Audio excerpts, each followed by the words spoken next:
arrivé en Finlande par l'intermédiaire d'un stage d'IUT. J'étais en IUT mesure physique à Talence. On avait un stage de 3 mois à effectuer soit à l'étranger, soit en entreprise. Et j'avais bien envie de voir un peu de pays. Je suis rentré après le stage, j'ai fait l'armée dans l'aéroport de Bordeaux. En décembre 97, j'avais une copine finlandaise qui habitait à Turku et donc je suis arrivé ici et j'ai commencé à chercher du boulot. Ouais.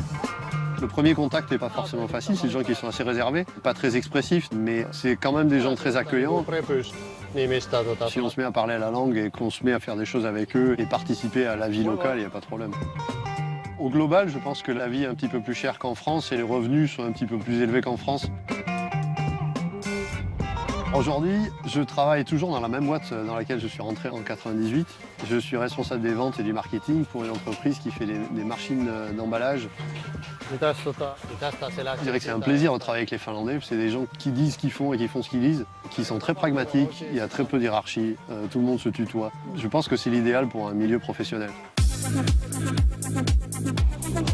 J'ai aussi une deuxième activité dans une petite start-up qui a développé un système de parachute pour des drones. On a monté un petit site sur Internet et on a mis les produits en vente. Et à partir de là, ça n'a fait que croître.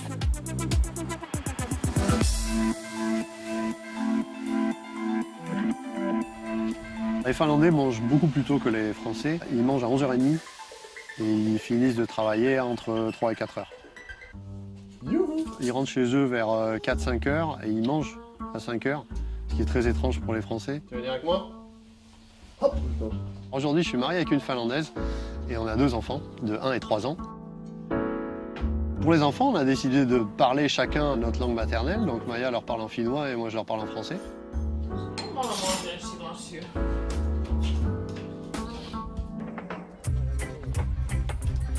On a la chance à Turku d'avoir le parc des Moumines juste à côté de chez nous.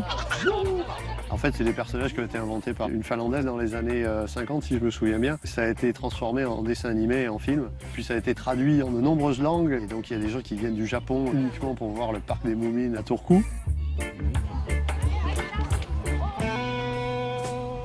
On a une très grande différence de temps de luminosité entre l'hiver et l'été. L'hiver, on tombe à peu près 3-4 heures du soleil de fin décembre. Fin juin, c'est l'inverse, on a à peu près presque 24 heures. Si on monte un peu plus au nord, le soleil se couche plus du tout.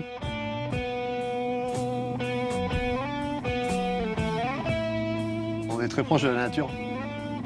La limite entre la nature et les villes n'est pas très claire. On est vraiment complètement intégré dans la nature. Je pense que ça vient du fait qu'on n'a que 5 millions d'habitants sur un territoire qui fait à peu près les 2/3 du territoire français. Donc ça laisse beaucoup de place. Il y a un peu moins de 3000 Français en Finlande. La grande majorité vit bien sûr à Helsinki. Ici, à Turku, ils sont un peu moins d'une quarantaine. Il faut savoir que 800 jeunes Français viennent étudier chaque année dans le cadre d'Erasmus. Beaucoup ne font pas comme Bruno et rentrent en France.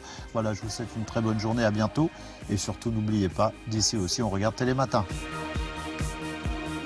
Mais nous l'espérons bien, on en profite pour saluer Bruno, les Français expatriés en Finlande et bien sûr tous les Finlandais. Merci Jacques, on vous embrasse aussi. Voilà qui est fait.